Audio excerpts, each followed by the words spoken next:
Hanoi Food Trip Part 2. After resting for a while sa hotel, naglakad-lakad kami dito sa Old Quarter, specifically dito sa Beer Street. And dito na kami kumain sa Zoo 26. Honestly, may pagka-tourist trap din siya kasi it's right in the middle of the Beer Street. Pero okay lang, marami naman kumakain and accommodating yung mga staff nila. Order muna ako ng Bia Viet Beer. So, it's one of their local beers. Masarap siya guys. It's very fruity at hindi matapang yung alcohol. Perfect for the hot weather ngayon sa Hanoi. So, ayun. Finally, dumating na yung food namin. So, first we got the stir-fried chicken noodle. For me, okay naman siya.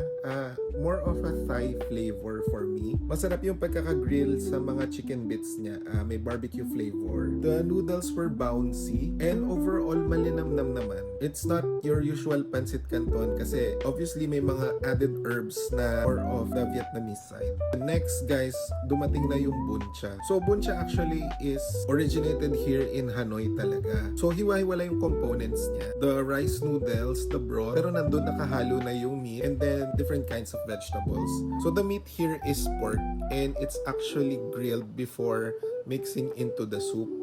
So ayun, what you do is you dip the noodles and then eat it with the protein. So ayun guys, sobrang sarap nung mix nung grilled taste nung pork. Tapos nakahalo siya dun sa broth na maalat, maasim, and matamis and very refreshing. We'll definitely keep this dish in mind. Within the same area, we look for a dessert and then find this Dasha's Cafe. Honestly guys, ang hirap niyang hanapin kasi nasa may loob siya ng isang alley and it's very tight. Hindi kalakihan inside. Pero if you look around, para siyang yung mga typical old houses dito sa Philippines. Very homey yung vibe niya. So we got the tiramisu first.